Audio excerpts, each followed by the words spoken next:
फिर से एक बार स्वागत है मेरे चैनल पर। मैं हूं राज। आप देख रहे हैं हाईवे नाइट। दोस्तों, आज की जो घटना है ये यूपी का बलिया के पास का है और जिनके साथ में घटी थी उनका नाम सुजीत है। उम्र उनका उस टाइम में 17-18 साल था और इस घटना को लगभग 20-22 साल गुजर चुके हैं। ये तब की बात है जब बलिया से छोटी ट्रेन चलती थी, छोटी पटरी वाली। ये उस टाइम की कहानी है। तो चलते हैं दोस्तों हाईवे नाइट की एक सफ़र पर। आप सब तैयार हो जाइए। दोस्तों, मेरा नाम सुजीत है। जब ये घटना मेरे साथ में घटी थी तो लगभग मेरा उम्र 17-18 साल के आसपास में था। उस टाइम छोटी ट्रेन चला करती थी और जो हमारा स्टेशन था वहाँ से मेरा गांव था आधे घंटे के पैदल के रास्ते पर था। वैसा कुछ नहीं था। हम लोग रात बिरात ट्रेन से उतर कर के अपना घर जाया करते थे। हमारे पिताजी का दुकान था बलिया में और मैं उनके साथ में मदद भी करता था। और शाम को टाइम में मैं अपने माँ के पास घर आ जाता था। पिताजी कभी वो भी आ जाते थे और कभी अपने दुकान पर ही रुक जाते थे। तो उस दिन पिताजी को सुबह में कहीं सामान लेने जाना था और इसलिए वो नहीं आ पाए क्योंकि गांव से आने में लेट होता। तो मैं ही अकेला चल पड़ा था अपने गांव के लिए। ट्रेन में मैं बैठ चुका था। ट्रेन जब हमारे स्टेशन पर छोड़ी तो रात कुछ ज़्यादा ही हो गया था कि एक तो ट्रेन पहले से ही लेट थी और बीच में कई जगह पर ज़्यादा देर तक लोगों ने रोक रखा था चैन खींच करके। उस टाइम ऐसे ही चलता था ट्रेन, जहाँ मर्जी लोग रोक देते थे और ट्रेन हमारी काफ़ी लेट हो चुकी थी। जब मैं स्टेशन पर पहुंचा था तो करीब 10 से ऊपर का टाइम था। अंदाज़ा मेरा यही था। सर्दियों का टाइम था और मौसम भी सर्द था। ठंडी ठंडी हवाएं चल रही थी, शीतलहर सा था। आसमान में बादल भी थे और लग रहा था कि कहीं बारिश ना हो जाए। अगर बारिश हो जाता तो ठंड और बढ़ जाती। मैं स्टेशन से उतर करके मैं अपने गांव की तरफ चला तो उस साइड में ट्रेन से उतरने वाला या चलने वाला मैं ही इकलौता लड़का था। मैं जब आगे आगे चलता जा रहा था पैदल ही, कई बगीचे थे, उनको पार करना था। शॉर्टकट रास्ता मुझे पता था लेकिन मैं उसी रास्ते से चला करता था। और मैं जब एक जगह बगीचे के पार करने लगा तभी मेरे सामने में एक लंबा सा आदमी वो आम के पेड़ के पास में खड़ा था और लंबाई उसकी बहुत काफ़ी थी। लगभग उसका सर आम के पेड़ के समझ लीजिए करीब 8-9-10 फुट के आसपास वो था। आम के पेड़ में टच कर रहा था उसका सर और सफ़ेद कपड़ों में। मैं सुना तो था कि यहाँ पर कभी कभी वो भूत नज़र आता है सफ़ेद कपड़ों में, लेकिन मैं विश्वास नहीं करता था और मैं मानता भी नहीं था भूत प्रेत नाम की कोई चीज़ होती है। मैं इस चीज़ पर कभी विश्वास नहीं करता था और उस दिन भी मैं यही समझा था कि शायद कोई यहाँ का रहने वाला हो। लेकिन बगीचे में अभी आम का कोई सीज़न नहीं था, ऐसा कुछ फल भी नहीं था कि वो उसको देखभाल के लिए वहाँ पर हो, ऐसा भी कुछ नहीं था।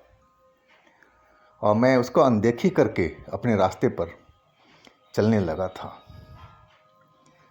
जब मैं उसके क्रॉस करने लगा और तभी वो मेरे सामने में आकर के खड़ा हो गया और भारी आवाज़ में बोला, कहाँ जा रहा है तू? इधर आ मेरे पास में। उसकी आवाज़ सुन के तो एकदम मैं डर गया कि यह साधारण आवाज़ नहीं थी, बहुत भारी फ्रिक्वेंसी की आवाज़ थी। ये इंसान की बस की निकालने की ताकत नहीं थी। मैं आवाज़ सुन के ही पहचान गया कि हो ना हो जो लोग बताते थे ये वही भूत है और ये शायद अब मुझे नुकसान पहुंचाएगा। मैं अब पीछे की तरफ भागना चाहा स्टेशन के साइड में, लेकिन मैं भाग नहीं पाया। जैसे ही मुड़ा भागने के लिए और उसने मेरा हाथ पकड़ लिया था। हाथ उसका बर्फ़ की तरह बिल्कुल ठंडा था, जैसे वो कोल्ड स्टोरेज में काम करता हो या अब अभी बर्फ़ उसके हाथ में हो। इतना ठंडा हाथ था। एक तो बाहर मौसम ठंडा और ऊपर से उसका एकदम बर्फ़ से ज़्यादा ठंडा उसका हाथ था। और मेरा हाथ पकड़ करके रोक लिया। मैं भाग रहा था और मेरा हाथ पकड़ लिया था और अपनी साइड को खींच लिया था। मेरे तो जैसे प्राण ही सूख गए थे। डर के मारे मेरा बुरा हाल हो चुका था। सर्दियों में लगा कि पसीना मेरे सर पर बह रहा है, इतना मुझे डर लगा था। एक तो एक किला में आसपास में कोई बस्ती भी नहीं थी, ना कोई लोग बाग था, और मैं एकदम डर करके कांप गया था कि हे भगवान, ये तो सचमुच में भूत है और मैं अब क्या करूं।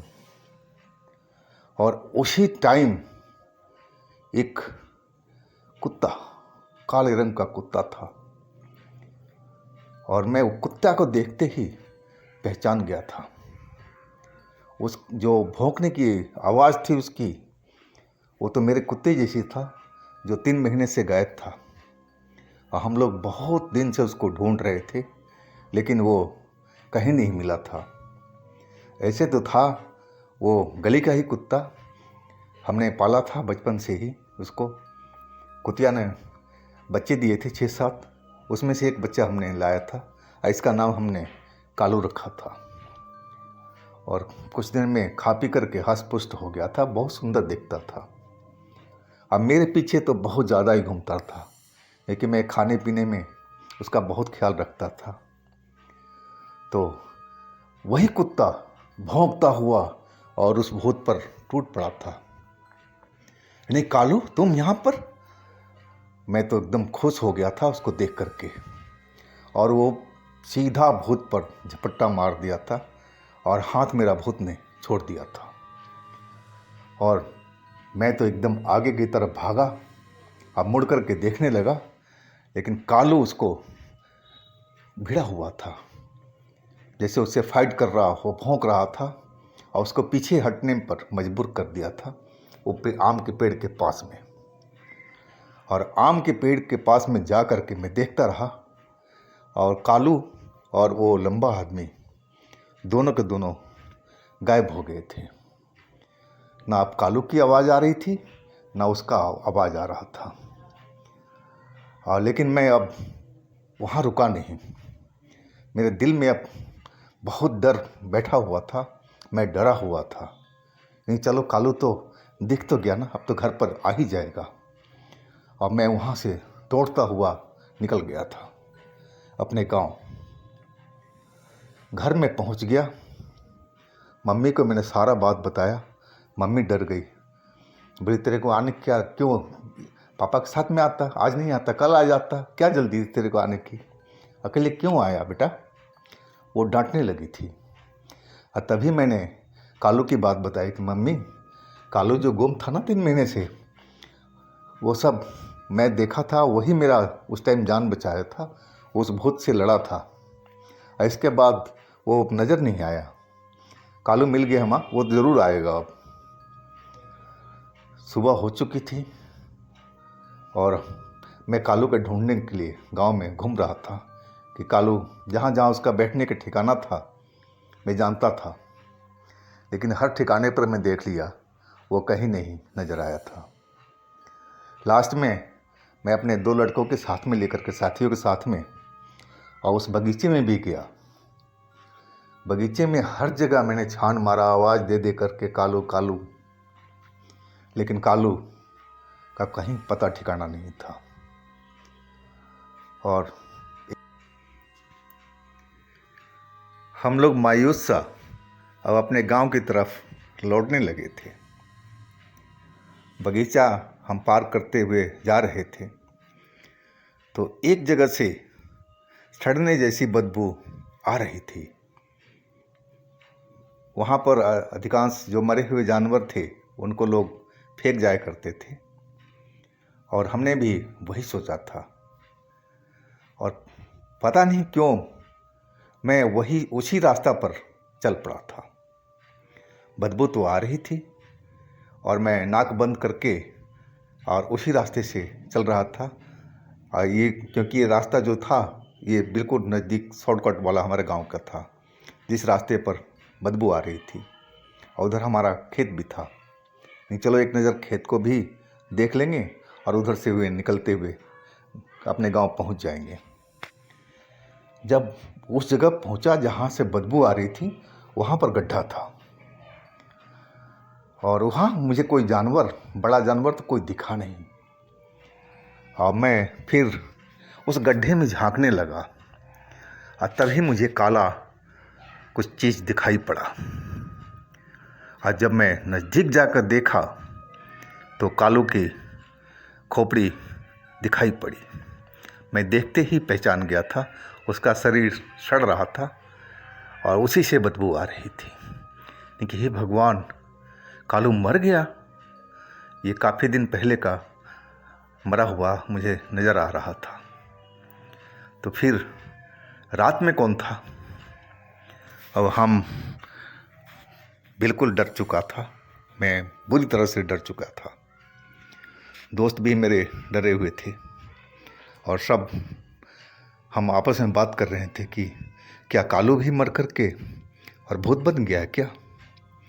तभी तो वो रात में और ये भूत से लड़ने के लिए आया था। मुझे अकेला देख करके, मैं फंसा हुआ देख करके मेरी मदद करने आया था। तो क्या सचमुच में कालू भूत बना हुआ है? लेकिन भूत किसी को तकलीफ़ देने वाला नहीं था, वो एक अच्छा भूत था, मदद करने के लिए आया था। मेरी आंखों से आंसू आ गए थे। तो दोस्तों, ये थी आज की सुजीत जी की कहानी बलिया से। अगर आपके पास भी अपनी कोई स्टोरी है इस तरह की, तो मुझे इंस्टाग्राम पर या मेरे व्हाट्सएप नंबर पर शेयर कीजिएगा। मैं आपकी कहानी को ज़रूर बनाऊंगा।